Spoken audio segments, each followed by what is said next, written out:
36 ವರ್ಷ ವಿಶ್ವಾಸದ ಸೇವೆಯಲ್ಲಿ ನಾನಿದ್ದೇನೆ. ಇವತ್ತು ಇಷ್ಟು ಜನರು, ಬೇರೆ ಬೇರೆ ಜನ ಪ್ರಾರ್ಥಿಸಿದೊಬ್ಬರು, ಸುವಾರ್ತೆ ಸಾರಿದ್ದೊಬ್ಬರು, ಇನ್ನೊಂದು ಬಿಡುಗಡೆ ಪ್ರಾರ್ಥನೆ ಮಾಡಿದ್ದೊಬ್ಬರು, ತರಬೇತಿ ಕೊಟ್ಟವರು ಒಬ್ಬರು, ಆಮೇಲೆ ಕಟ್ಟಡಕ್ಕಾಗಿ ಸಹಾಯ ಮಾಡಿದವರು ಅನೇಕರು. ನಾನು ಅದೇ ಅನಿಲ್ಗೆ ಹೇಳ್ತಿದ್ದೆ, ಕೃಪೆ ಅಂದರೆ ಏನು ಗೊತ್ತಾ ಅಂದೆ. ಯಾರೋ 2 ಲಕ್ಷ ಕೊಡ್ತೀನಿ ರೆಬ್ಬನ್ ಕಟ್ ಮಾಡಿಸು ಅಂದ್ರಂತೆ. ಇನ್ನೊಬ್ಬರು 1 ಲಕ್ಷ ಕೊಡ್ತೀನಿ ರಿಬ್ಬನ್ ಕಟ್ ಮಾಡಿಸಂದ್ರೆ ನಾನು ಏನು ಕೊಡಲಿಲ್ದಂಗೆ ರಿಬ್ಬನ್ ಕಟ್ ಮಾಡಿದೆ, ಅದೇ ಕೃಪೆ ಅಂದೆ.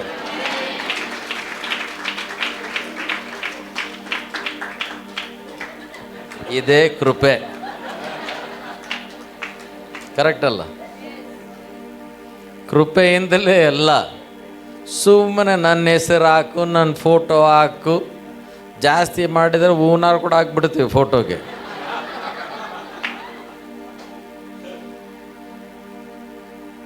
ಸಂತೋಷದ ಒಂದು ಸಂದರ್ಭ. ನಾನು ಹೇಳಿದೆ, ಇದು ಒಂದು ಪ್ರಾರಂಭ. ನನ್ನ ಪ್ರಾರಂಭ ನನಗೆ ನೆನಪಾಗ್ತಾ ಇದೆ ಪ್ರಿಯರೇ. ಸೇವೆ ಪ್ರಾರಂಭ ಮಾಡಿದಾಗ 1990ರಲ್ಲಿ ಮನೆಯಿಂದ ಓಡೋದೆ. ನಾನು ಒಂದು ಹಿಂದೂ ಹಿನ್ನೆಲೆಯಿಂದ ಬಂದವನು. ನಮ್ಮದು ಒಂದು ವ್ಯಾಪಾರದ ಕುಟುಂಬ, ಆರ್ಥಿಕ ಸಮಸ್ಯೆ ಇರಲಿಲ್ಲ ನಮಗೆ. ಆ ಸಮಯದಲ್ಲಿ ಬಹಳ ಶ್ರಮೆಯಲ್ಲಿ ಇದ್ದಾಗ ದೇವರ ಸ್ವರ ಕೇಳಿದೆ, ಎಲ್ಲವನ್ನು ಬಿಟ್ಟು ನನ್ನನ್ನು ಹಿಂಬಾಲಿಸು ಅಂತ. ಕೆಲವು ಸಲ ನಾನು ಅಂದುಕೊಳ್ಳುತ್ತೇನೆ, ದೇವರೇ ಬಹಳ ಕಷ್ಟದಲ್ಲಿ ಕರೆದ್ರೆ ಸ್ವಲ್ಪ ಸೇವೆ ಮಾಡೋದು ಸುಲಭ ಏನೋ. ಪಾತ್ರೆ ತೊಳೆಯುವಾಗ ಅವನ್ನ ಕರೆದಿದ್ರೆ ಓಡಿ ಬಂದುಬಿಡ್ತಿದ್ನೇನು ಸೇವೆಗೆ. ಯಾಕಂದರೆ ಕೈ ನೋವು, ಊಟ ಇಲ್ಲ, ಬಕೆಟ್ ಇಟ್ಕೋಬೇಕು.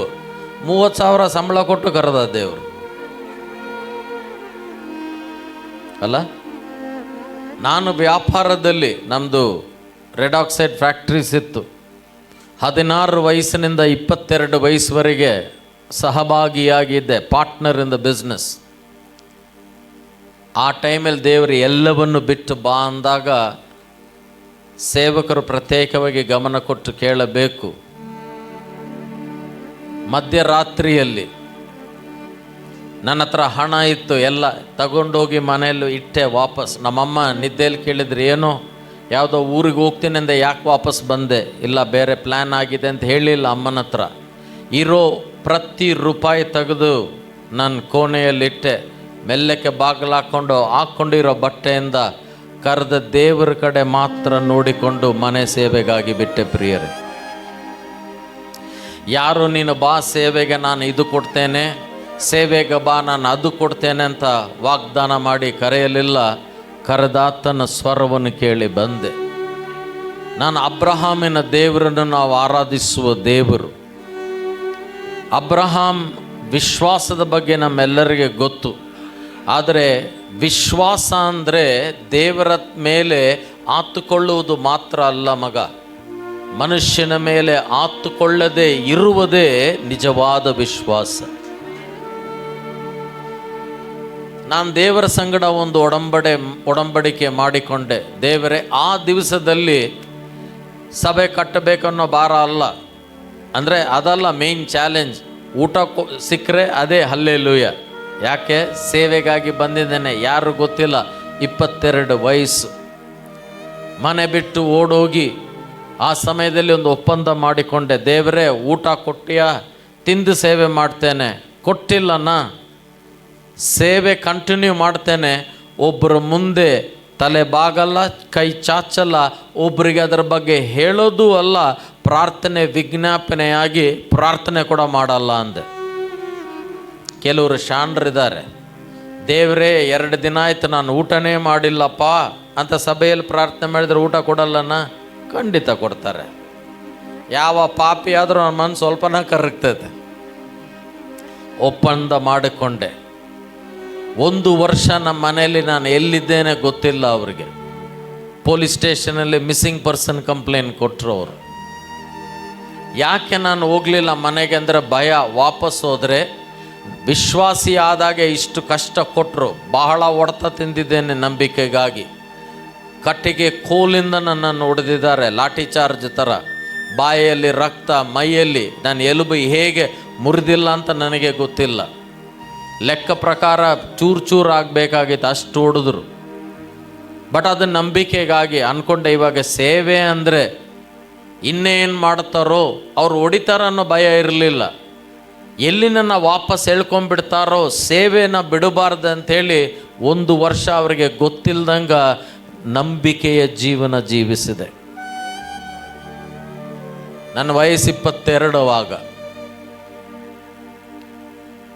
ನನ್ನ ಪ್ರಾರಂಭ ಹಂಚಿಕೊಳ್ಳುತ್ತಾ ಇದ್ದೇನೆ. ನಾನಿವತ್ತು ಎಲ್ಲಿದ್ದೇನೆ ಅದನ್ನು ಹಂಚಿಕೊಳ್ಳುತ್ತೇನೆ. ಸೇವಕರ ಜೀವನದಲ್ಲಿ ಪ್ರೋತ್ಸಾಹ ಮಾಡುವುದಕ್ಕೆ ನಾನು ಯಾವಾಗಲೂ, ಅನಿಲ್ ಆಗಲಿ, ಯಾರು ನನ್ನ ಜೊತೆಯಲ್ಲಿ ಸುಮಾರು 30 ವರ್ಷದಿಂದ ನಾವು ಸೇವೆ ಮಾಡ್ತಾಯಿದ್ವಿ ಜೊತೆಯಲ್ಲಿ. ಇಲ್ಲಿ ಅನೇಕರು ಎಲ್ಲರೂ ನನಗೆ ಪರಿಚಯಿಸ್ತಾರೆ. ನೀವು ಉತ್ತರ ಕರ್ನಾಟಕ ಅಂದರೆ ನನಗೆ ಪರಿಚಯ ಇರಲೇಬೇಕು, ಇಲ್ಲ ಅಂದರೆ ನೀವು ಉತ್ತರ ಕರ್ನಾಟಕದವರು ಅಲ್ಲ. ನಾನು ಪಾಸ್ಪೋರ್ಟ್ ಇದ್ದಂಗೆ. ಯಾಕಂದರೆ ಒಂದು ಭಾರ ಇದೆ. ಸೇವೆ ನಾವು ಮಾಡುವಾಗ ಆ ಪ್ರಾರಂಭ ದಿವಸದಲ್ಲಿ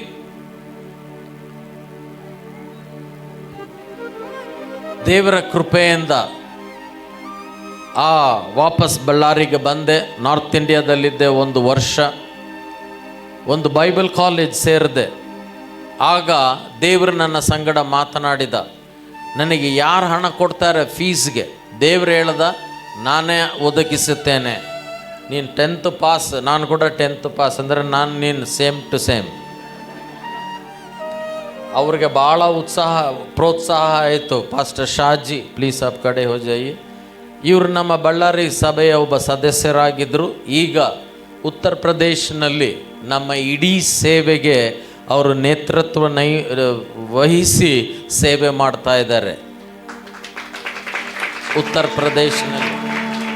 ಉತ್ತರ ಪ್ರದೇಶ ಅಂದರೆ ಏನೋ ಚಿಕ್ಕ ನಮ್ಮ ಕರ್ನಾಟಕ ಹಾಗೆ ಅಲ್ಲ. 75 ಜಿಲ್ಲೆ ಇದೆ, 822 ತಾಲೂಕುಗಳಿದೆ, 1,05,452 ಹಳ್ಳಿಗಳಿದೆ, 28 ಕೋಟಿ ಜನ, 100 ಸಭಾಪಾಲಕರು ಜೈಲಲ್ಲಿ, 100 ಸಭಾಪಾಲಕರು ಬಿಟ್ಟು ಸೇವೆಯನ್ನು ವಾಪಸ್ ಹೋಗಿದ್ದಾರೆ.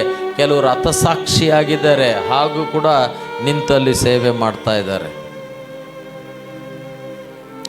ಆದರೆ ಇವತ್ತು ನೀನು 10th ಬರ್ದಿ ಅಂತ ಅವ್ರು ಹೇಳ್ತಾರೆ, ನಾನು ಬರಿತೇನೆ ನನ್ನ ಅಂತ. ಬರಿ. ಬಟ್ ಆ ಸಮಯದಲ್ಲಿ ವಾಪಸ್ ಬಳ್ಳಾರಿಗೆ ಬಂದೆ, ಮನೆಗೆ ಹೋಗಲಿಲ್ಲ. ನೀನು ಹೇಳಿದೆಲ್ಲ, ಒಂದು ಮಣ್ಣಿನ ಇದರಲ್ಲಿದ್ದೆ. ಇಂಥ ಒಂದು ಜಮಖಾನದ ಮೇಲೆ 3.5 ವರ್ಷ ನಾನು ಮಲಗಿದ್ದೇನೆ. ಒಂದು ಹಾಸಿಗೆ ಕೂಡ ಇರಲಿಲ್ಲ, ಒಂದು ಬೆಡ್ ಕೂಡ ಇರಲಿಲ್ಲ. 2 ದಿನ ಊಟ ಮಾಡಿದರೆ 3 ದಿನ ಊಟ ಇಲ್ಲ, 1 ಹೊತ್ತು ತಿಂದರೆ 3 ಹೊತ್ತು ಊಟ ಇಲ್ಲ. ಆವಾಗ ಸಮಯದಲ್ಲಿ ನನಗೆ ದ್ವಾರ ಸೇವೆಗೆ ತರದ್ರೆ ಒಂದು ದೊಡ್ಡ ಏನೋ ಬೆಟ್ಟವನ್ನು ಗೆದ್ದಿದ್ದೇನಲ್ಲ, ಊಟ ತಿಂದರೆ ಬೆಟ್ಟವನ್ನು ಗೆದ್ದಿದ್ದೇನೆ. ಆ ಪರಿಸ್ಥಿತಿಯಲ್ಲಿದ್ದೆ. ಎಷ್ಟು ಜನರು ನನ್ನ ಹತ್ರ ಬಂದು ಹೇಳಿದರು, ಗಮನ ಕೊಟ್ಟು ಕೇಳಿ ಸಂತೋಷ್. ರಾಮಬಣ್ಣ ಅಲ್ಲೇ ಇದ್ದ, ಇನ್ನು ಅನೇಕರಿದ್ದಾರೆ, ಹೆಸರು ಹೇಳೋದು ಬೇಡ, ಸಮಯ ಇಲ್ಲ. ನಮ್ಮ ಮನೇಲಿ ಬಂದು ಊಟ ಮಾಡಂತ ಹೇಳ್ತಾಯಿದ್ರು. ಆದರೆ ಅದು ಅವ್ರ ಮನೆ ಅಲ್ಲ, ಅವ್ರ ಅಪ್ಪ ಅಮ್ಮ ಮನೆ ಅದು. ನಾನು ಹೇಳಿದೆ, ನಾನು ಹೇಗೆ ಬರೋದು? ಇಲ್ಲಲ್ಲ, ಅವ್ರು ಇಲ್ದಾಗ ಬಾ, ತಿಂದು ನೀನು ಹೋಗ್ಬಿಡು ಅಂತ. ಒಳ್ಳೆ ಮನಸ್ಸು. ಆದರೆ ನಾನು ಯೋಚನೆ ಮಾಡಿದೆ, ಈ ಊಟಕ್ಕಾಗಿ ನಾನು ನಿನ್ನ ಮೇಲೆ ಆಧಾರ ಪಟ್ಟರೆ ನಾಳೆ ನಾನು ಕೊಡೋ ದರ್ಶನಕ್ಕೆ ನೀನು ಕೊಡ್ತೀಯ ಹಣ? ತಮಿಳ್ನಾಗ ಒಂದು ಸೇಯಿಂಗ್ ಇದೆ, ಅಂಜಲ ಒಳೆಯಾದದು ಅಂಬದಲ ಒಳೆಯಾದ. ಅಂದರೆ ಕನ್ನಡದಲ್ಲಿ 5 ವರ್ಷದಲ್ಲಿ ಅವನು ಬಾಗಿಲ್ಲ ಅಂದರೆ 50 ವರ್ಷದಲ್ಲಿ ಅವನು ಬಾಗ್ತಾನ? ಸಣ್ಣದರಲ್ಲಿ ನಮಗೆ ವಿಶ್ವಾಸ ನಂಬಿಕೆ ಇಲ್ಲ ಅಂದರೆ ದರ್ಶನಕ್ಕೆ ಇರ್ತಿತ್ತ? ಅವತ್ತು ನಾನು ಊಟಕ್ಕೆ ಕೈ ಚಾಚಿದರೆ ಇವತ್ತು ಕೂಡ ಕೈ ಚಾಚ್ಕೊಂಡು ನಾನು ನಿಲ್ತಾ ಇದ್ದೆ. ಅವತ್ತು ಚಾಚಲಿಲ್ಲ, ಇವತ್ತು ನಾನು ಚಾಚ್ತಾ ಇಲ್ಲ. ಇದೆಲ್ಲ ಒಂದು ದೇವರ ನಂಬಿಗಸ್ತಿಕೆ. ಹಾಗೆ ಸೇವೆ ಪ್ರಾರಂಭ ಆಯಿತು. 95ನಲ್ಲಿ ಬೈಬಲ್ ಸ್ಕೂಲ್ ಸ್ಟಾರ್ಟ್ ಮಾಡಿದ್ವಿ. ದೇವರು ನನಗೆ ಕೊಟ್ಟಿರೋ ದರ್ಶನ. ಯಾವಾಗಾದರೂ ಅದು ಒಂದು ಕತೆ ಸಾಕ್ಷಿ ಹೇಳ್ತೇನೆ. ನಾನಾಗ ಒಂದು ಕೋಣೆಯಲ್ಲಿದ್ದೆ. ಆ ಜಮಖಾನದ ರೂಮ್ ಬಿಟ್ಟು ಬಾಡಿಗೆಗೆ 300 ರೂಪಾಯಿಗೆ ಒಂದು ರೂಮ್ ತಗೊಂಡೆ. ಆವಾಗ ನನ್ನ ಲೈಫಲ್ಲಿ ದೊಡ್ಡ ಬೆಟ್ಟ ಏನಂದರೆ 300 ರೂಪಾಯಿ ಬಾಡಿಗೆ ಕಟ್ಟರೆ ಹಬ್ಬ ಅಲ್ಲೆಲ್ಲೂಯ. ಯಾಕೆ ಬಾಡಿಗೆಗೆ ತಗೊಂಡೆ ಗೊತ್ತಾ? ಫ್ರೀಯಾಗಿದ್ದೆ ಪ್ರೇಯರ್ ರೂಮಲ್ಲಿ. ಎಲ್ಲಿದ್ದಾರೆ ಅವ್ರು? ನಮ್ಮ ಪಾಸ್ಟರ್ ಬೆನ್ಸನ್ ಅವ್ರ ಮನೆ ಬಗಲಿಗೆ. ಅವಾಗ ಅವ್ರು ಇನ್ನೂ ರಕ್ಷಣೆ ಹೊಂದಿರಲಿಲ್ಲ, ಯವನಸ್ಥನಾಗಿದೆ. ಯಾವ ಕ್ಲಾಸಲ್ಲಿದ್ದು ಪುಟ್ಟ? 10th ಸ್ಟ್ಯಾಂಡರ್ಡಲ್ಲಿದ್ದರು. ನಾನೇ ಆಗಿ ಹೇಳಿದೆ, ಬೇಡ ನನಗೆ ಫ್ರೀ. ಎಲ್ಲರೂ ಹೇಳಿದ್ರು ಯಾಕೆ ಹೋಗ್ತಾ ಇದ್ದೀನಿ? ನಾನು ಹೇಳಿದೆ, ಬಾಡಿಗೆ ಕಟ್ಟೋ ಜವಾಬ್ದಾರಿ ಬಂದು ಆ ಬಾಡಿಗೆಗಾಗಿ ನಾನು ನಂಬಿಕೆಯಲ್ಲಿ ಯಾರ ಹತ್ರ ಬೇಡದೆ, ಯಾವ ಪತ್ರ ಬರೆಯದೆ, ಯಾರಿಗೆ ಫೋನ್ ಮಾಡದೆ ದೇವರು ನನಗೆ ಒದಗಿಸಿದರೆ ಅದು ನನ್ನ ವಿಶ್ವಾಸದ ಮಟ್ಟದ ಒಂದು ಬೆಳವಣಿಗೆ ಅಂಥೇಳಿ ಜಿದ್ದಿಗೋಗಿ ಬಾಡಿಗೆಗಿದ್ದೆ. ಆದರೆ ಬಾತ್ರೂಮ್ಗೆ ಬಾಗಿಲೇ ಇರಲಿಲ್ಲ, ಒಂದು ಕರ್ಟನ್ ಒಂದೇ ಇರ್ತಿತ್ತು. ಯಾರನ್ನು ಬಂದುಬಿಡ್ತಾರೆ ಅಂತೇಳಿ ಜೋರಾಗಿ ಆಡಾಡ್ಕೊಂಡು ಸ್ನಾನ ಮಾಡ್ತಿದ್ದೆ. ಇದು ನನ್ನ ಪ್ರಾರಂಭ. ಒಂದು ಗ್ಯಾಸ್ ಸ್ಟವ್ ಇತ್ತು, ಪಂಪ್ ಸ್ಟವ್. ಅದು ನೋಡಿದಾಗೆಲ್ಲ ಕ್ರೈಸ್ತವ್ರು ಭಾಳ ನೆನಪು ಬರ್ತಿದ್ರು ನನಗೆ. ಕೆರೋಸಿನ್ ಅಂದರೆ ಪಂಪ್ ಸ್ಟವ್. ಒಂದು ಬತ್ತಿದಿರ್ತದೆ, ಇನ್ನೊಂದು ಪಂಪ್ ಹೊಡಿತಾರಲ್ಲ. ಯಾಕೆ ಕ್ರೈಸ್ತವ್ರು ನೆನಪು ಬರ್ತಾ ಇದ್ದಾರೆ? ಪಂಪ್ ಹೊಡೆದ್ರೆ ಉರಿತೈತೆ, ಬಿಟ್ಟರೆ ಪುಸ್ ಅಂತ ಹೋಗ್ಬಿಡ್ತದೆ. 1-2 ಅಲ್ಯೂಮಿನಿಯಂ ಪಾತ್ರೆ ಇತ್ತು. ಅನೇಕ ದಿವಸ ಯಾರೋ ಅಕ್ಕಿ ಕೊಡ್ತಾ ಇದ್ರು.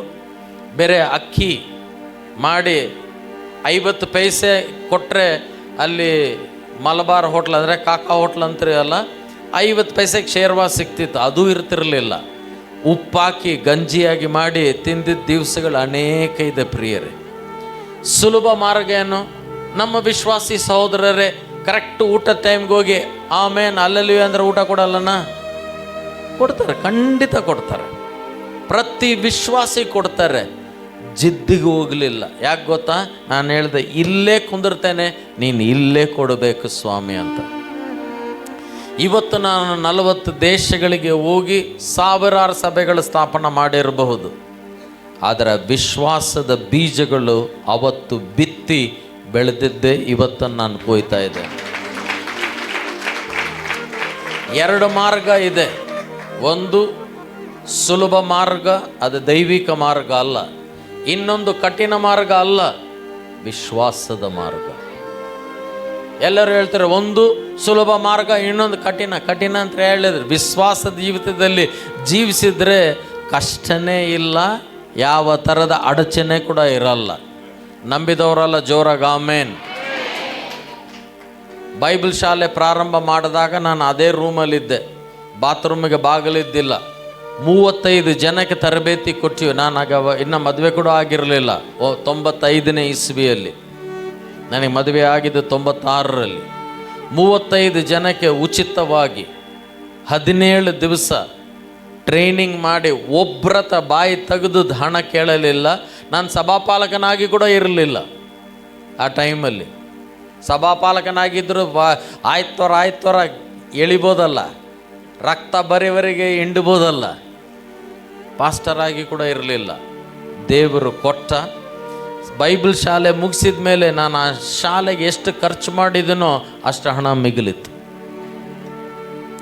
ನನ್ನ ವಯಸ್ಸು ಅವಾಗ 26-27 ಅಷ್ಟೇ. ಆ ಬೈಬಲ್ ಶಾಲೆ ಅನೇಕ ಕಡೆಗಳು ಹೋಯಿತು. ಅದೇ ಸಮಯದಲ್ಲಿ ಅನಿಲ್ ಸೇರಿದ 95. ಆ ಟೈಮಲ್ಲಿ BSc ಕಾಲೇಜ್ ಓದುವಾಗ ದೇವರ ಸ್ವರ ಕೇಳಿ ಓದನ್ನು ಬಿಟ್ಟು ಬಂದು ಸೇವೆಯಲ್ಲಿ ನನ್ನ ಜೊತೆಯಲ್ಲಿ ಸೇರಿದ. ಅಂದಿನಿಂದ ಅನೇಕ ದೇಶಗಳಲ್ಲಿ ನಾವು ಹೋಗಿ ಜೊತೆಯಲ್ಲಿ ಸೇವೆ ಮಾಡಿದ್ದೇವೆ. 98ರಲ್ಲಿ ದೇವರು ನನಗೆ ಹೇಳ್ದ, ನೀನು ಸಭೆಯನ್ನು ಪ್ರಾರಂಭ ಮಾಡು. ಜಗಳ ಮಾಡದೆ ದೇವರ ಹತ್ರ, ನಾನು ಮಾಡಲ್ಲ ಸ್ವಾಮಿ ಅಂತ. ಸೇವೆಗಾಗಿ ಎಲ್ಲವನ್ನು ಬಿಟ್ಟಿದ್ದೇನೆ. 6 ವರ್ಷದ ಕಾಲ ಮನೆಗೆ ಹೋಗಲಿಲ್ಲ.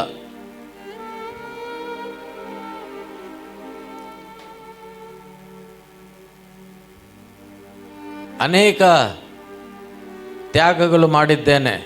ಯೂಶಲಿ ನಾನು ಅದರ ಬಗ್ಗೆ ಹೇಳಲ್ಲ, ಯಾಕೆಂದರೆ ಅದನ್ನು ಮನುಷ್ಯರಿಗಾಗಿ ಅಲ್ಲ, ದೇವರಿಗಾಗಿ, ಅದಕ್ಕಾಗಿ ದುಃಖದಲ್ಲಿ ಎಂದೂ ಹತ್ತಿಲ್ಲ ನಾನು. ಇದೆಲ್ಲ ಒಂದು ವೇಳೆ ನನ್ನ ಕಣ್ಣಲ್ಲಿ ನೀರು ಬಂದರೆ ಅದು ಕೃತಜ್ಞತೆಯ ಒಂದು ಕಣ್ಣೀರು.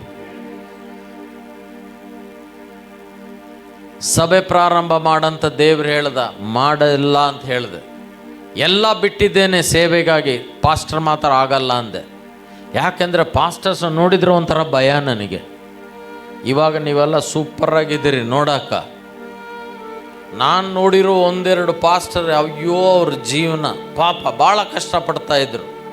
ನಾನು ಅಂದ್ಕೊಂಡೆ ಪಾಸ್ಟರ್ ಆಗಿಬಿಟ್ರೆ ಚೀಲ ಹಾಕ್ಕೊಂಡು ಹವಾಯಿ ಚಪ್ಪಲಿ ಹಾಕ್ಕೊಂಡು ಬೈಬಲ್ ಕೈಯಲ್ಲಿ ಇಟ್ಕೊಂಡು ಮನೆಗೆ ಹೋಗ್ಬೇಕಾಗಿತ್ತೇನೋ ಅಂತ ನಾನು ಅಂದ್ಕೊಂಡು 1.5 ವರ್ಷ ದೇವ್ರ ಹತ್ರ ಹೋರಾಟ ಮಾಡಿದೆ. ನಾನಾಗಲ್ಲ ಪಾಸ್ಟರ್ ಆಗಿ ಅಂತ, ಯಾರಿಗೂ ಹೇಳಿಲ್ಲ. ಒಂದಿನ ಹೇಗೆ ಅಂತ ಹೇಳಿದರೆ, ದೊಡ್ಡ ದೊಡ್ಡ ಕೂಟಗಳಲ್ಲಿ ವಾಕ್ಯ ಹೇಳ್ತಾ ಇದ್ದೇನೆ, ಫ್ಲೈಟಲ್ಲಿ ಹೋಗ್ತಾ ಇದ್ದೇನೆ. ಬೈ ದೆನ್ ಹೆಂಗಂದರೆ ನಾನು ಇನ್ವೈಟ್ ಮಾಡಿ ಇಂಡಿಯಾದೊಳಗಡೆ ಫ್ಲೈಟ್ ಟಿಕೆಟ್ ಕೊಡ್ತಾ ಇದ್ರು, ನೀ ಬಂದು ವಾಕ್ಯ ಹೇಳಂತ. ಅಂದರೆ ಸ್ವಲ್ಪ ಚೆನ್ನಾಗಿ ಹೇಳಿರ್ಬೇಕಾಗಿತ್ತಲ್ಲ. ಇದ್ರೆ ಯಾಕೆ ಕೊಡ್ತಾರೆ ಫ್ಲೈಟ್ ಟಿಕೆಟ್? ನಾನು ಹೇಳಿದೆ ಲೈಫ್ ಆರಾಮಾಗೈತಿ, ಯಾಕೆ ಪಾಸ್ಟರ್ದು ಪಜ್ಜಿತಿ. ಆ ಟೈಮಲ್ಲಿ ಆದರೆ ಏನೋ ನನ್ನ ರಕ್ಷಣೆನ ಕಳೆದುಕೊಂಡ್ಬಿಟ್ಟಿನೇನೋ ಭಯದಲ್ಲಿ ನಮಗೆ ಒಬ್ಬ ಆತ್ಮೀಯ ಹಿರಿಯರಿದ್ದರು. ಅವ್ರನ್ನ ಭೇಟಿ ಆಗೋಕ್ಕೆ ಬೆಳ್ಳಾರಿಯಿಂದ ಟ್ರಿಚಿಗೆ ಹೋದೆ. ಅವರಲ್ಲಿ ಬಂದಿದ್ದರು ಆಗಿ ಡೇವಿಡ್ ಅಂತ. ನಾನು ರಾಮಬಣ್ಣ ಇಬ್ಬರು ಓದಿ. ನಾನು ಅವ್ರಿಗೆ ಏನು ಹೇಳಲಿಲ್ಲ, ಅಣ್ಣ ನನಗೇನು ಅರ್ಥ ಆಗ್ತಾ ಇಲ್ಲ, ಅಭಿಷೇಕ ಇದೆ, ದ್ವಾರಗಳಿದೆ, ಆರ್ಥಿಕ ಆಶೀರ್ವಾದ ಇದೆ, ಬಟ್ ಒಳಗಡೆ ಗಲಿಬಿಲಿ, ಪ್ರೇಯರ್ ಮಾಡ್ರಿ ಅಂದೆ. ಟಕ್ ಅಂತ ಹೇಳಿದ್ರು, ನೀನು ದೇವರ ಚಿತ್ತವನ್ನು ಮಿಸ್ ಮಾಡ್ತಾ ಇದ್ದೀಯ ಅಂತ. ಹಿಂಗೆ ಹೇಳಿದರೆ ಏನಾಗ್ತತೆ, ಶಾಖ ಅದಕ್ಕಿಂತ ಹೆಚ್ಚಾಗ್ಬಿಡುತ್ತೆ ನನಗೆ. ನಾನು ಏನು ಪಾಪ ಮಾಡಿನ ದೇವ್ರೆ ಅಂಥೇಳಿ ಹೇಳಿದೆ. ಇರು 1 ನಿಮಿಷ ಅಂದರು. ದೇವರು ಹೇಳ್ತಾ ಇದ್ದಾರೆ, ನಿನಗೆ ಸಭೆ ಸ್ಥಾಪನೆ ಮಾಡಂತ ಹೇಳಿದ್ರೆ ನೀನು ಮಾಡಿಲ್ಲ ಅಂತಲ್ಲ ಅಂತ. ನನಗೆ ಅದು ಕೇಳೋಕೆ ಇಷ್ಟ ಇದ್ದಿಲ್ಲ. ಆವಾಗ ಅವ್ರು ಹೇಳಿದ್ರು, ಇದು ದೇವರ ಚಿತ್ತ. Then I surrendered. ದೇವರೇ, ಸೇವೆಗಾಗಿ ಸಮರ್ಪಣೆ, ಈಗ ಡಬಲ್ ತ್ಯಾಗ, ಸಭಾಪಾಲಕನಾಗ್ತೇನೆ ದೇವರೇ ಅಂತ. ಆದರೆ ದೇವರ ಹತ್ರ ಒಂದು ಕಂಡೀಷನ್ಸ್ ಬರದೆ, ನಾನು ಸಭಾಪಾಲಕನಾದರೆ ನಾರ್ಮಲ್ ಸಭೆ ಆಗಾಗ ನನಗೆ ಇಷ್ಟ ಇಲ್ಲ, ರೈಟ್? ನಾನು ಹೇಳಿದೆ, ಮೊದಲನೇದಾಗಿ ನಾನು ನನ್ನ ಸಭೆಯಿಂದ ₹1 ಸಂಬಳ ತಗೊಳ್ಳಲ್ಲ. ಯಾಕೆ? ನೀನು ಆಗಲೇ ನನಗೆ ಕೊಡ್ತಾ ಇದ್ದೆ, ನಿನಗೇನ ಸಭೆ ಇದ್ರೇ ಕೊಡಬಲ್ಲ ಅಂತ ಏನನ್ನ ಆಯ್ತಾ? ಇಲ್ಲ. ನಮಗಿವಾಗ ಬೆಂಕಿ ಬೇಕಂದ್ರೆ ಏನು ಬೇಕು? ಬೆಂಕಿಪಟ್ಟಣ ಬೇಕು. ಏಲಿಯ ಬಲಿ ಹಾಕಿದಾಗ ಬೆಂಕಿಪಟ್ಟಣ ಅನಿಸಿದ್ನ? ಅಲ್ಲಿಂದ ಬಂತ. ಅಂದರೆ ದೇವರು ಕೊಡಬೇಕಂದ್ರೆ ಒಂದು ಸೋರ್ಸ್, ಮೂಲ ದೇವರಿಗೆ ಬೇಡ, ನಮಗೆ ಬೇಕು ಮೂಲ. ಸೊ ನಾನು ಹೇಳಿದೆ, ಈ ಸಭೆಯಿಂದ ನನಗೆ ಬೇಡ, ನೀನು ಕೊಡು. ಎರಡನೇದು, ನಮ್ಮ ಸಭೆ ಒಂದು ಮಿಷನರಿ ಸಭೆಯಾಗಿರಬೇಕು. ಅಂದರೆ ನಮ್ಮ ಹೆಮ್ಮೆ, ನಮ್ಮ ಸಾಕ್ಷಿ, ನಾನು ಅದು ಹೊಂದಿಕೊಂಡೆ, ಅವರು ಇದು ಕೊಟ್ಟರು, ಇಷ್ಟು ಜಮೀನು ನಾವು ಕೊಂಡ್ಕೊಂಡೆ, ಇದೆಲ್ಲ ನಮ್ಮ ಕತೆ. ನಮ್ಮ ಕತೆ ಏನಾಗಿರ್ಬೇಕಂದ್ರೆ, ಫಾರಿನ್ಗೆ ನಾವು ಹೋಗಿವಿ, ಫಾರಿನ್ ಪ್ರೀಚರ್ ಬಂದರು, ಬೆನ್ನಿಹಿನ್ ಜೊತೆ ಫೋಟೋ, ಬಾಂಕೆ ಜೊತೆ ಫೋಟೋ ಅಂತ ಇರಬಾರ್ದು. ನಮ್ಮ ಸಭೆಯಿಂದ ಫಾರಿನ್ಗೆ ನಾವು ಮಿಷನರಿ ಕಳಿಸಬೇಕು. ಇದು ನಾನು ದುಬೈಯಲ್ಲಿ ಮಾಡಿಲ್ಲ ಮಗ. ಆ ಟೈಮ್ ನಾನು ಪಾಸ್ಟರ್ ಆದಾಗ ನನ್ನ ಮನೆಯಲ್ಲಿ ಮದುವೆ ಆಗಿತ್ತು. ಬೆಡ್ ಹಾಕಿದರೆ ಬೆಡ್ಗೆ ಗೋಡೆಗೆ 1.5 ಅಡಿ ದೂರ ಅಷ್ಟೇ. ಅಂಥ ಒಂದು ಮನೆಯಲ್ಲಿದ್ದಾಗ ನಾನು ಸಭೆ ಪ್ರಾರಂಭ ಮಾಡಿದ್ದು. ಅನಿಲ್ ಹತ್ರ ಹೇಳಿದೆ, ದೇವ್ರು ಹೇಳ್ತಾ ಇದ್ದಾರೆ, ಅನಿಲ್ ನಾನು ಸಭೆ ಸ್ಟಾರ್ಟ್ ಮಾಡಬೇಕು, Srini I am with you. ನಾನು ಹೇಳಿದೆ, ನೋಡಪ್ಪ, ನನ್ನ ಒಂದು ತೀರ್ಮಾನ, ನಂಬಿಕೆ, ನಾನು ಯಾವ ಥರದ ಸಪೋರ್ಟ್ ತಗೊಳ್ಳೋದು ತಪ್ಪಲ್ಲ, ಎಲ್ಲವನ್ನೂ ನುಂಗೋದು ತಪ್ಪು ಕೂಡ ಅಲ್ಲ, ಪಾಪ.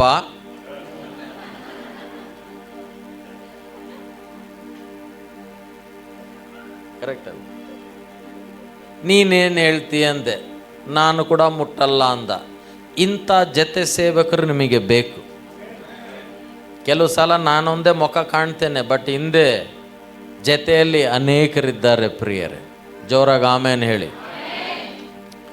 ದೆನ್ ನಾನು ಹೇಳಿದೆ, ದೇವರೇ, ನಾವು ಫಾರಿನ್ನಿಂದ ಹಣ ತಂದಿವಿ ಅನ್ನೋ ಸಾಕ್ಷಿ ಇರಬಾರದು, ಫಾರಿನ್ಗೆ ಹಣ ಕೊಟ್ಟಿವಿ ಅನ್ನೋ ಸಾಕ್ಷಿ ನಮಗೆ ಬೇಕು. ಇದೆಲ್ಲ ಯಾವಾಗ ಪ್ರಾರ್ಥನೆ ಮಾಡಿದ್ದು? ಆ ಸಣ್ಣ ಮನೆಯಲ್ಲಿ. ಇನ್ನು ಸಭೆ ಸ್ಟಾರ್ಟೇ ಮಾಡಿಲ್ಲ. ಎಲ್ಲರೂ ಹೇಳ್ತಾರೆ, ಸೀನನ ಏನಪ್ಪ ಚೆನ್ನಾಗಿ ಮಾಡ್ತಾರೆ, ದುಬೈಯಿಂದ ದುಡ್ಡು ಬರ್ತೈತೆ. ಅಲ್ಲಲೇ, ಬಳ್ಳಾರಿ ಭಾಷೆಗೆ ಹೇಳ್ತೀನಿ ಕೇಳ್ರಿ, ಅಲ್ಲಲೇ. ಇದೆಲ್ಲ ಪ್ರಾರಂಭ ಆದದ್ದು ಬಳ್ಳಾರಿಯಲ್ಲಿ. ನಮ್ಮ ಸಭೆಯಲ್ಲಿ 12 ಜನ ಇದ್ದರು, ಎಲ್ಲ ಯವನಸ್ಥರೇ. ಆ ಯವನಸ್ಥರು ಏನು ಕಾಣಿಕೆ ಕೊಡ್ತಾರೆ? ಅವ್ರ ಚರ್ಚ್ ಬರಾಗ ನಾವು ಸಮೋಸ ತಿನ್ನಿಸ್ಬೇಕು, ರೈಟ್? ಅಂಥ ಒಂದು ಪರಿಸ್ಥಿತಿಯಲ್ಲಿ ನಾವು ಸ್ಟಾರ್ಟ್ ಮಾಡಿ, ಆದರೆ ಯಾವ ರೀತಿಯಲ್ಲಿ ಪಾಸ್ಟರ್ ಸಂತೋಷ್ ಇವತ್ತು ವಿಶ್ವಾಸದಿಂದ ನಿಂತಿದ್ದಾನೆ, ನಾವು ಆ ದರ್ಶನ, ಆ ನಂಬಿಕೆಯಲ್ಲಿ ನಿಂತಿರುವ ಕಾರಣದಿಂದ ಅವತ್ತು ನಾನು ತೀರ್ಮಾನ ಮಾಡಿದೆ, ಒಂದು ಸಭೆಯಾಗಿರಬಾರದು, ಒಂದು ಸಭೆ 100 ಸಾವಿರಾರು ಸಭೆಗಳಾಗಬೇಕು. ಓದಿದೆಯಾ? ನಿಮ್ಮ ಪಾಸ್ಟರ್ ನಾನು ಸೇಮ್ ಓದು, ನಿಮಗೆ ಓದಿದೆ, ನನಗೆ ಅನುಭವ ಇದೆ. ಅಂದರೆ ಏನಂದರೆ, PUC ಸೆಕೆಂಡ್ ಇಯರ್ನಲ್ಲಿ 8 ಸಲ ಬರೆದೆ ಕೆಮಿಸ್ಟ್ರಿ, 8 ಸಲನೂ ಫೇಲ್ ಆದೆ. ಮೊದಲು 2ನೇ ಸಲ ಓದಿಲ್ದಂಗೆ ಫೇಲ್ ಆದೆ, ಕಾಪಿ ಮಾಡೋಕ್ಕಾಗಿಲ್ಲ. ತದನಂತರ ವಿಶ್ವಾಸಿ ಆದ ಮೇಲೆ ಕಾಪಿ ಹಿಡಿಯೋಕ್ಕಾಗಿಲ್ಲ, ಅದಕ್ಕೆ ಫೇಲ್ ಆದೆ. ವಿಶ್ವಾಸಿ ಅಂದಮೇಲೆ ಕಾಪಿ ಹಿಡಿಬಾರ್ದಲ್ಲ, ಹೌದಾ? ಯಾರೋ ಒಬ್ಬ ಮಗಳು ಸಾಕ್ಷಿ ಹೇಳಿದ್ಲು, ದೇವರಿಗೆ ಸ್ತೋತ್ರ, ನೀನು ಎಕ್ಸಾಮ್ ಬರೀತಾ ಇದ್ದೆ, ನಾನು ಕಾಪಿ ಹಿಡಿತಾ ಇದ್ದರೆ ಟೀಚರ್ ಬಂದರು, ಆದರೆ ನಾನು ಸಿಗೆ ಬಿದ್ದಿಲ್ಲ, ದೇವರಿಗೆ ಸ್ತೋತ್ರ, ದೇವರೇ ಕಾಪಾಡ್ದ.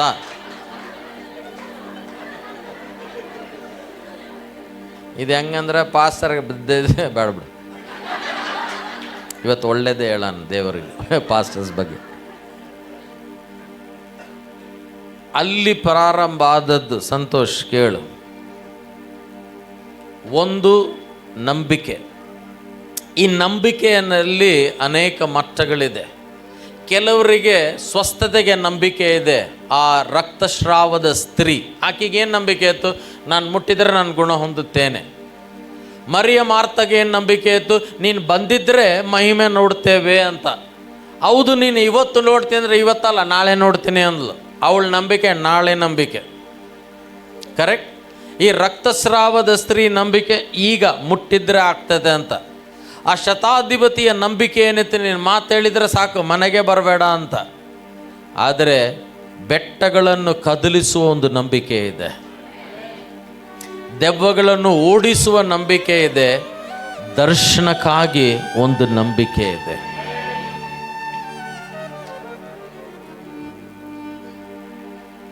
ನಾವು ಅವತ್ತು ಮಾಡಿರುವ ತೀರ್ಮಾನಗಳು, ತದನಂತರ ಒಂದು ಸ್ವಲ್ಪ ರಿವೈಂಡ್ ಮಾಡ್ತೇನೆ. ನನ್ನ ಲೈಫ್ನಲ್ಲಿ ಇವತ್ತೊಂದು 40 ದೇಶ ಹೋಗಿರ್ಬೋದು. ಫಸ್ಟ್ ದೇಶ ಹೋಗಿದ್ದ ನೇಪಾಲ್ಗೆ.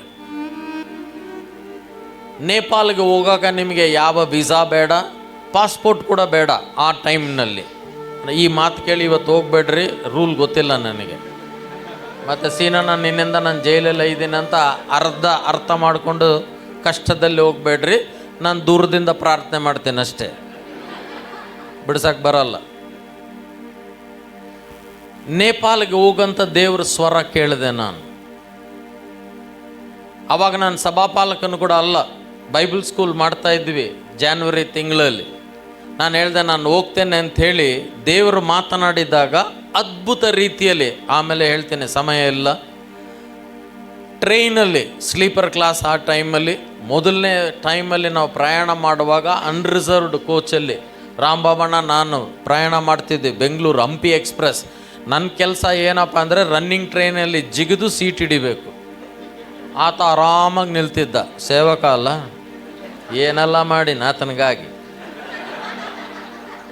ಹೇಳ್ಬೇಡ್ರಿ, ಆತ ನನ್ನ ಆತ್ಮೀಯ ತಂದೆ. ನಿಜವಾಗ್ಲೂ ಟ್ರೈನ್ ಸ್ಟಾರ್ಟಿಂಗಲ್ಲಿ ನಿಂತದ್ದು ಬಂದಿದ್ದ ಜಿಗಿಯೋದು ಪ್ಲ್ಯಾಟ್ಫಾರ್ಮಲ್ಲಿ. ಆ ಪಾತ ಪ್ಲ್ಯಾಟ್ಫಾರ್ಮ್ ಏನಕ್ಕೆ ಉಂಡಾಗದ, ಜಾರಿದ್ರೆ ಪರಲೋಕನೇ ಗ್ಯಾರಂಟಿ. ನಿಜವಾಗ್ಲೂ ಏರಿ ಕುಂದಿರ್ತಾ ಇದ್ದೆ. ಆಮೇಲೆ ಸ್ಲೀಪರ್ ಕ್ಲಾಸಲ್ಲಿ ಅಬ್ಬಾ ನನಗೆ ಏನು ಸಂತೋಷ, ಎಷ್ಟು ಅಂತ ನೋಡಿದರೆ ಎಜ್ಜೆಜ್ಜೆಜ್ಜೆ ವಿಮಾನ ಏರಿದಷ್ಟು ಸಂತೋಷ. 3 ದಿನ ಪ್ರಯಾಣ ಮಾಡಿದೆ ನೇಪಾಲ್ಗೆ ಟ್ರೈನಲ್ಲಿ. ಒಂದು ನದಿ ಇದೆ, ಆ ಕಡೆ ದಡ ನೇಪಾಲ್, ಈ ಕಡೆ ದಡ ಇಂಡಿಯಾ. ನದಿ ದಾಟಿದರೆ ನೇಪಾಲ್, ಪಾಸ್ಪೋರ್ಟ್ ಬೇಡ, ಏನು ಬೇಡ. ಟ್ಯಾಕ್ಸಿಯಲ್ಲಿ ಹೋಗ್ಬೋದು, ಆಟೋ ರಿಕ್ಷಾನಲ್ಲಿ ಹೋಗ್ಬೋದು, ಎರಡೂ ಹಣ ಇರಲಿಲ್ಲ.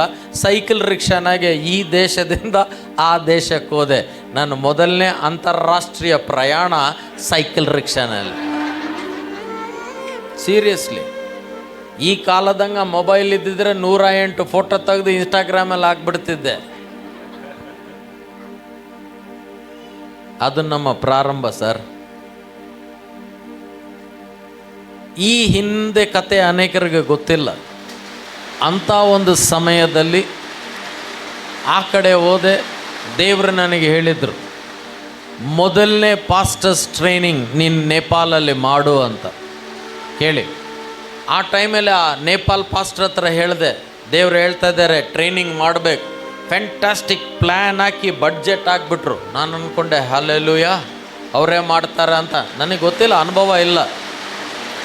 ಆ ನಾಯಕ ಬಂದು ಹೇಳ್ದ, ಎಲ್ಲ ಬಡ್ಜೆಟ್ ಹಾಕಿ ಆಲ್ಮೋಸ್ಟ್ 1.5-2 ಲಕ್ಷ ಬಡ್ಜೆಟ್ ಹಾಕಿ ಪೇಪರ್ ನನಗೆ ಕೊಟ್ಟು ಹೇಳ್ದ, ನೀವು ಹಣ ಇಂಡಿಯಾ ಅಂತಾರ್ರಿ, ನಾವೆಲ್ಲ ಮಾಡ್ತೀವಿ ಅಂತ.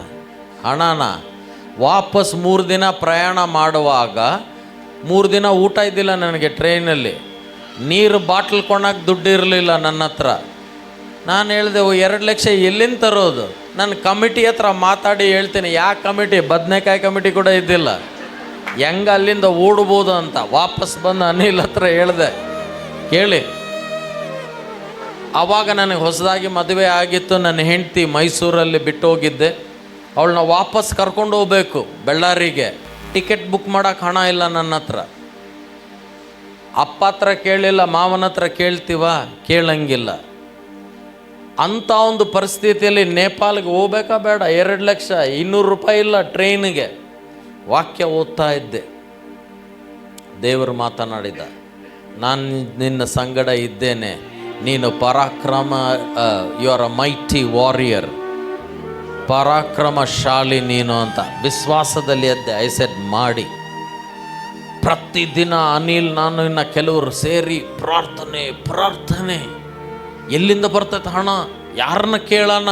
ಕೇಳಬಾರ್ದಂತ ಒಪ್ಪಂದ ಬೇರೆ ಮಾಡ್ಕೊಂಡಿಲ್ಲ ಅಂದರೆ ಸುಲಭವಾಗ್ತಿತ್ತೇನು.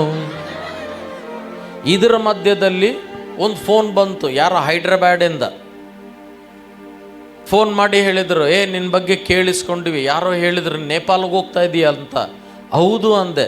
ನಾವು ಅಮೆರಿಕ ದೇಶದವರು. ಹಲ್ಲೆಲೂಯ. ಆದರೆ ನಾವು ಭಾರತೀಯರು ಅಲ್ಲೇ ಇದ್ದೇವೆ. ನಾವು ನೇಪಾಲಲ್ಲಿ ಸೇವೆ ಮಾಡಬೇಕು, ಬಾ ನಮ್ಮನ್ನು ಮೀಟ್ ಆಗಂತೇಳಿ ಆದೋನಿಗೆ ಕರೆದ್ರು ಅವ್ರು. ನನ್ನ ಬಸ್ ಸೇರಿ ಹೋದೆ. ಅವರೇನೋ ಮದುವೆ ಮಾಡೋಕ್ಕೆ ಬಂದಿದ್ರು. ಮದುವೆ ಎಲ್ಲ ಮುಗಿತು. ಊಟ ಮಾಡುವಾಗ ದರ್ಶನ ಹಂಚ್ಕೊಂಡೆ. ಹೇಗೆ ನನ್ನ ದೇವರು ಕರ್ಕೊಂಡೋದ್ರು. ಹೇಳಿದ್ರು, ನಮಗೆ ಅಮೆರಿಕಾದಲ್ಲಿದ್ದೇವೆ, ಹಣ ಇದೆ, ನೀನು ಏನು ಸೇವೆ ಮಾಡ್ತೀಯೋ ಮಾಡು, ನಾವು ಕೊಡ್ತೇವೆ ಅಂತ. ಹಲ್ಲೆಲೂಯ. ನಾನು ಹಿಂಗೆ ಚಪ್ಪಾಳೆ ತಟ್ಟಿದೆ. ಆಮೇಲೆ ಒಂದು ಪ್ರಶ್ನೆ ಕೇಳಿದರು, 1 ನಿಮಿಷ, ನೀವು ಅನ್ಯ ಭಾಷೆಯಲ್ಲಿ ಪ್ರಾರ್ಥನೆ ಮಾಡ್ತೀರಾ? ಏನು ಹೇಳಲಿ ನಾನು? ಹೌದನ್ಲ ಇಲ್ಲ ಅನ್ಲ? ಅವ್ರು ಏನಂತ ಗೊತ್ತಿಲ್ಲ ಅಲ್ಲ. ಹಿಂಗೆ ಹೇಳೋಣ ಅಂದ್ಕೊಂಡೆ. ನೀವೇನು ಹೇಳ್ತಿರೋ ಹಂಗೆ ಅಂತ.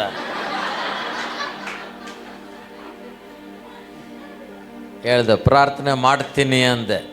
ಅಯ್ಯೋ, ನಾವು ನಂಬಲ್ಲ. ಹೇಳ್ದೆ, ದಟ್ಸ್ ನಾಟ್ ಮೈ ಪ್ರಾಬ್ಲಮ್ ಅಂದೆ. ಅದು ನನ್ನ ಸಮಸ್ಯೆ ಅಲ್ಲ. ನೀನು ಅನ್ಯ ಭಾಷೆ ಪವಿತ್ರಾತ್ಮ ಅಂತ ನಂಬಿದ್ರೆ ನಾವು ನಿನ್ನ ಜೊತೆ ಸೇರಲ್ಲ, ನಾವು ನಿನಗೆ ಸಹಾಯ ಮಾಡಲ್ಲ. ಒಳಗಡೆಯಿಂದ ಒಂದು ಸ್ವರ ಕೇಳ್ತಾ ಇದ್ದ, ಹ್ಞೂ ಅನ್ನು. ನಾನು ಬಿಡ್ತೀನಿ ಸರ್. ಯೇಸುನ ಬಿಡ್ತಾ ಇದ್ದೀನಾ? ಅನ್ಯ ಭಾಷೆನೇ ಒಂದಲ್ಲ ಬಿಡೋದು. ಹ್ಞೂ ಅನ್ನು. ಆ ಮುದುಕರು ಏನೋ ಬಂದು ನೇಪಾಲ್ನಾಗ ನೋಡ್ತಾರ, ನಿನ್ನ ಮನೆಗೆ ಬಾಗಿ ನೋಡ್ತಾರೆ, ನೀನು ಮಾಡ್ತಾ ಇದೀಯಾ ಇಲ್ಲ ಅಂತ. ನಾನು ಹೇಳ್ದೆ, ಇಲ್ಲ ಸರ್, ನಾನು ಬಿಡಲ್ಲ. ಹಂಗಂದ್ರೆ ಕೊಡಲ್ಲ ಅಂದರೆ ಕೊಡಬೇಡ ಅಂದೆ. ಅದು ಸರಿ ನೀನು ಏನು ಇಷ್ಟು ಸಿಟ್ಟು ಮಾಡ್ಕೊತೀಯಪ್ಪ, ನೀನು ಯವನಸ್ತ, ಕುಂದ್ರು ಅಂದರು. ಏನು ಅಂದೆ, ನೀನು ಪ್ರಾರ್ಥನೆ ಮಾಡು, ಸೇವೆ ಮಾಡುವಾಗ ಯಾರಿಗೆ ಕಲಿಸಬಾರ್ದು ಅಂತ. ಅನ್ಯ ಭಾಷೆ ಬಗ್ಗೆ ನಮ್ಮ ತರ್ಜಿಮೆಯಲ್ಲಿ ಏನಿದೆ ಇಂಪಾರ್ಟೆಂಟ್? ಅನ್ಯ ಭಾಷೆ. ನಾನು ಹೇಳಿದೆ, ಸಾರ್ ಈಗ ಅವಕಾಶ ಕೊಟ್ಟರೆ ನಿನ್ನ ತಲೆ ಮೇಲೆ ಕೂಡ ಕೈ ಇಡ್ತೇನೆ ಅಂತ. ನಾನು ಹೇಳಿದೆ, ನಿನ್ನ ಹಣಕ್ಕಾಗಿ ನಾನು ನನ್ನ ವಿಶ್ವಾಸನ ಬಿಡಲ್ಲ, ನಿನ್ನ ಹಣಕ್ಕಾಗಿ ನನ್ನ ಡಾಕ್ಟ್ರನ್ನ ಕೂಡ ನಾನು ಬದಲಾವಣೆ ಮಾಡಲ್ಲ ಅಂತ. ಎದ್ದು ಬಸ್ಸಲ್ಲಿ ಕೂತೆ, ನೆನಪಿದೆ ಇನ್ನು, SMS MG ಬಸ್ ಕುಂತು ವಾಪಸ್ ಬರುವಾಗ ಒಂದು ಕಡೆ ಕಣ್ಣಲ್ಲಿ ನೀರು. ನನಗೆ ಹಣ ಸಿಗಲಿಲ್ಲ ಅಂತಲ್ಲ, ದರ್ಶನಕ್ಕೆ ಸಿಕ್ತಿತ್ತಲ್ಲ. ಏನನ್ನ ನಾನು ಮೂರ್ಖನಾಗಿ ಹೇಳಿದ್ನಾ? ಹ್ಞೂ ಅಂದ್ಬಿಟ್ಟು ಬಂದಿದ್ರೆ, ಶಾನ್ಪತಿ ನಮಗೆ ಗೊತ್ತಿಲ್ಲನ, ನೀನು ಹೇಳಿಯಲ್ಲ 4 ರಿಬ್ಬನ್ 5 ರಿಬ್ಬನ್ ಕಟ್ ಮಾಡಿದವರು 5 ಅಲ್ಲ, ಇದೇನು ನಮಗೆ ಹೊಸದಲ್ಲ. ಆದರೆ ಅವತ್ತು ನಾನು ಅದಕ್ಕೆ ಹೇಳಿದೆ, ನಂಬಿಕೆ ಅಂದರೆ ಮಗ ಬೇರೆ ದೇವರ ಮೇಲೆ ಆತುಕೊಂಡಿದ್ದೀನಿ ಅಂತಲ್ಲ, ಮನುಷ್ಯರ ಮೇಲೆ ಆತುಕೊಳ್ಳಬಾರದು. ಹಣಕ್ಕಾಗಿ ನಮ್ಮ ಗುಣಲಕ್ಷಣೆಯನ್ನು ಆಗಲಿ, ನಮ್ಮ ಒಂದು ನಂಬಿಕೆಯನ್ನು, ನಮ್ಮ ಡಾಕ್ಟ್ರಿನ್ ಹಣಕ್ಕಾಗಿ ಅಲ್ಲ, ಎಲ್ಲವೂ ಸರ್ವವೂ ಯೇಸುಗಾಗಿಯೇ. ವಾಪಸ್ ಬಂದೆ. 15 ದಿನ ಕೇರಳದಲ್ಲಿ ಯಾರೋ ನನ್ನ ಒಂದು ಬೈಬಲ್ ಸ್ಟಡಿ ಕರೆದ್ರು. ವಾಪಸ್ ಬಂದು ಪ್ರಯಾಣ ಮಾಡಬೇಕು. ಒಂದು 15-20 ಸಾವಿರ ಇತ್ತೇನೋ ಅಷ್ಟೇ ನಮ್ಮ ಕೈಯಲ್ಲಿ. ಟಿಕೆಟ್ ಒಂದೇ ಬುಕ್ ಮಾಡೀವಿ. ಪ್ರೇಯರ್ ಮಾಡ್ತಾ ಇದ್ದೀನಿ. ಅಲ್ಲಿ 30 ಜನಕ್ಕೆ ವಾಕ್ಯ ಹೇಳ್ತಾ ಇದ್ದೀನಿ, ಬೆಳಗ್ಗೆ ಸಾಯಂಕಾಲ. ಆ ಪಾಸ್ಟರ್ ಬಂದ, ಶ್ರೀನಿ ಯಾರೋ ಹೇಳಿದ್ರೆ ನೀನು ನೇಪಾಲ್ಗೆ ಹೋಗ್ತಾ ಇದ್ದೀನಿ. ಹೌದು ಸಾರ್ ಅಂದೆ. ನಾನೊಂದು ಕಾಣಿಕೆ ಎತ್ತಲ ಅಂದ. ಎತ್ರಿ ಸಾರ್ ಅಂತ ಮನಸ್ಸಲ್ಲಿ, ಒಂದೇ ಯಾಕೆ ಎತ್ತಿದ್ದೀರಿ ಅಂತ ಬಂತು, ಬಾಯಲ್ಲಿ ಬಂದಿಲ್ಲ. ಒಂದು ಕಾಣಿಕೆ ಎತ್ತಿದ್ರು, ನಾನು ಕೇಳಲಿಲ್ಲ, ನಾನು ಹೇಳಲಿಲ್ಲ. ಒಂದೇ ಕಾಣಿಕೆಯಲ್ಲಿ 1,67,000 ರೂಪಾಯಿ ಬಂತು.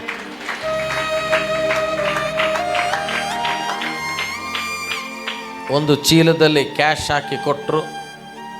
ಫ್ಲೈಟ್ ಟಿಕೆಟ್ ಬುಕ್ ಮಾಡಿದ್ರು, ಟ್ರಿವಾಂಡ್ರಮ್ ಟು ಬ್ಯಾಂಗ್ಳೂರ್ ಹಂಪಿ ಎಕ್ಸ್ಪ್ರೆಸ್ಸಲ್ಲಿ ಏರಿ ಸೆಕೆಂಡ್ AC ಸ್ಲೀಪರ್ ನಿಂಚಿಬಿಡು, ಪ್ರಮೋಷನ್ ಆಯ್ಪೆ. ಮಲಗಿ ತಲೆ ಕೆಳಗೆ, ಎಲ್ಲರೂ ಯೂಶ್ವಲಿ ಹೇಳ್ತಾರೆ ತಲೆ ಕೆಳಗೆ ಇಟ್ಕೋ, ಯಾವನನ್ನು ಹೇಳಿದ್ರೆ ಗೊತ್ತಾಗ್ತದಂತ. ನಾನು ಹೇಳ್ದೆ ಬೇಡ. ಕಾಲು ಕೆಳಗೆ ಹಾಕಿ ಆ ಹಣದ ಮೇಲೆ ಕಾಲಿಟ್ಟೆ. ನೀನು ಅಹಂಕಾರ ಅನ್ಕೋಬೋದು. ಅಪೋಸ್ತಲ ಕಾರ್ಯದಲ್ಲಿ ಹಣ ತಂದು ಎಲ್ಲಿಟ್ಟರವರು ಅಂದರೆ, ನಾನು ಇಂಗ್ಲೀಷಲ್ಲಿ ಸ್ವಲ್ಪ ಸೊಕ್ಕಲ್ಲಿ ಹೇಳ್ತೇನೆ, ಮನಿ ಮೈ ಫುಟ್ ಅಂದರೆ ಹಣ ನನ್ನ ಯಜಮಾನನಲ್ಲ. ಅದು ಹಾಕ್ಕೊಂಡು ಇಡೀ ರಾತ್ರಿ ದೇವರಿಗೆ ಸ್ತೋತ್ರ ಸಲ್ಲಿಸಿದೆ, ಹಣಕ್ಕಾಗಿ ಅಲ್ಲ. ಅಂದರೆ, ದೇವರೇ ನಾನು ನಿನ್ನನ್ನು ನಂಬಿದರೆ ಬೆಟ್ಟಗಳನ್ನು ಕದಲಿಸಬಹುದು. ಇವತ್ತು ನನ್ನ ಪ್ರಾರಂಭ ಹಂಚಿಕೊಳ್ಳುತ್ತಾ ಇದ್ದೇನೆ ಪ್ರಿಯರೇ. ಅಲ್ಲಿ ಪ್ರಾರಂಭವಾದ ನಮ್ಮ ಬಳ್ಳಾರಿ ಸಭೆಯಿಂದ ಇಷ್ಟು ಅನೇಕ ಮಿಷನರೀಸ್ ಇದ್ರಲ್ಲ, ಕಂಪ್ಲೀಟ್ ಸಪೋರ್ಟ್ ಬೇರೆ ಬಳ್ಳಾರಿ ಸಭೆಯಿಂದನೇ ಬರ್ತಾಯಿತ್ತು ಆ ಕಾಲದಲ್ಲಿ. ನಾನು ಬಳ್ಳಾರಿಯಲ್ಲಿದ್ದಾಗ ಕೂಡ ಇವಾಗಲೂ ಮಾಡ್ತಾ ಇದ್ದಾರೆ. 11ನೇ ತಾರೀಕು ಅನೇಕರು ಬರ್ತಾರೆ. ಟ್ರೈನಿಂಗ್ ಸೆಂಟರ್ ಕಟ್ಟಿದ್ದೇವೆ, 40 ಜನ ವಾಸ ಮಾಡುವಂಥ ಒಂದು ಟ್ರೈನಿಂಗ್ ಸೆಂಟರ್. ಆ ಟ್ರೈನಿಂಗ್ ಸೆಂಟರ್ಗೆ ನಾನು ದುಬೈಯಿಂದ 1 ರೂಪಾಯಿ ಕೂಡ ಕೊಡಲಿಲ್ಲ. ವ್ಯಕ್ತಿಗತವಾಗಿ ನಾನು ಕೊಟ್ಟಿದ್ದೆ, ನನ್ನ ಹತ್ರ ಇದ್ದಿದ್ದು 2-3 ದುಬೈ ಸಭೆಯಿಂದ. ನಾನು ಹೇಳಿದೆ, ನಿಮ್ಮ ಸಭೆ, ಪಾಸ್ಟರ್ ಅನಿಲ್, ಪಾಸ್ಟರ್ ಬೆನ್ಸನ್, ಆ ಸಭೆ ಹಿರಿಯರು ವಿಶ್ವಾಸದಿಂದ ಅವರು ಕಟ್ಟಿರುವ ಒಂದು ಕಟ್ಟಡ. ಅನಿಲನ್ನ ಹೇಳಿದೆ, ಕೊಟ್ಟು ಬಿಟ್ಟರೆ ಬೆಳೆಯುವ ಮಗ ತಂದೆ ಆಗಲ್ಲ, ಅವನ ಮಗನಾಗೇ ಇರ್ತಾನೆ. ಪ್ರತಿ ತಂದೆಗೆ ಒಬ್ಬ ಮಗ ಇರ್ತಾನೆ, ಪ್ರತಿ ಮಗ ತಂದೆಯಾಗಬೇಕು. ಪ್ರತಿ ಮರದಲ್ಲಿ ಒಂದು ಬೀಜ ಇದೆ, ಪ್ರತಿ ಬೀಜ ಮರವಾಗಬೇಕು. ಅಲ್ಲಿ ಪ್ರಾರಂಭವಾದದ್ದು ಅನೇಕ ಹಳ್ಳಿಗಳಲ್ಲಿ, ದೇಶಗಳಲ್ಲಿ, ಉತ್ತರ ಪ್ರದೇಶನಲ್ಲಿ, ದೇಶ ವಿದೇಶಗಳಲ್ಲಿ. ನಿನ್ನೆ ನಾನು ಸಾಕ್ಷಿ ವಿಡಿಯೋ ತೋರಿಸಿದೆ. ಮಾರ್ಚ್ 25 ಹೋದ ವರ್ಷ ಒಂದು ತರಬೇತಿ ಆಫ್ರಿಕಾದಲ್ಲಿ ಮಾಡಿದ್ವಿ ಸಭೆ ಸ್ಥಾಪನೆಯ ಬಗ್ಗೆ. 15 ತಿಂಗಳಲ್ಲಿ, ಎಷ್ಟು ತಿಂಗಳಲ್ಲಿ ಎಷ್ಟು ಸಭೆ ಪ್ರಾರಂಭ ಆಯಿತು ಗೊತ್ತರ? ಆಫ್ರಿಕಾನಲ್ಲಿ 510 ಹೊಸ ಸಭೆ. ಆದರೆ ಒಂದು ಸಭೆ ಕೂಡ ನಮ್ಮ ಹೆಸರಲ್ಲಿಲ್ಲ, ನನ್ನ ಸಂಸ್ಥೆಯಲ್ಲಿ ಇಲ್ಲ, ನಂದು ಫೋಟೋ ಎಲ್ಲಿ ಕಾಣಲ್ಲ. ಇದು ದೇವರ ರಾಜ್ಯದ ಒಂದು ಕೆಲಸ. ಇವತ್ತು ನಾವಿಲ್ಲಿ ಅನೇಕರು ನಿಮ್ಮ ಸಾಕ್ಷಿಗಳನ್ನು ಕೇಳಿ ನನಗೆ ಒಂದು ನಿರೀಕ್ಷೆ ಹುಟ್ಟುತ್ತಾ ಇದೆ. ಕಲ್ಯಾಣ ಕರ್ನಾಟಕದ 5510 ಹಳ್ಳಿಗಳಲ್ಲಿ ಸಭೆಗಳಾಗಬಹುದು. ಸಭೆ ಅಂತ ನಾನು ಹೇಳಲಿಲ್ಲ, ಸಭೆಗಳು ಆಗಬಹುದು. ಒಂದು ಹಳ್ಳಿಯಲ್ಲಿ ಒಂದು ಸಭೆ ಇದ್ದರೆ ಹೆಂಗ? ಬಿರಿಯಾನಿಯಲ್ಲಿ ಒಂದು ಪೀಸ್ ಇದ್ದಂಗ ಸಾಕಾಗ್ತದ? ನಮಗಂತೂ ಸಾಕಾಗಲ್ಲ ಸರ್. ನಿಮ್ಮ ಬಗ್ಗೆ ನನಗೆ ಚೆನ್ನಾಗೇ ಗೊತ್ತು. ಅನೇಕ ಸಭೆಗಳು ಬರಬೇಕು. ಅನ್ಯೋನ್ಯತೆಯಲ್ಲಿ ನೀವು ಯಾರೇ ಇರ್ರಿ, ಬೇರೆ ಸಂಸ್ಥೆಯವರಾಗಿರಲಿ, ಬೇರೆ ಡಿನಾಮಿನೇಷನ್ ಅವರಾಗಿರಲಿ, ಒಂದೇ ತಂದೆ, ಒಂದೇ ರಕ್ಷಕನು, ಒಂದೇ ನಂಬಿಕೆ, ಒಂದೇ ದರ್ಶನ ಉಳ್ಳವರಾಗಿದ್ದು ಜೊತೆ ಸೇರಿ ಸೇವೆ ಮಾಡಬೇಕು.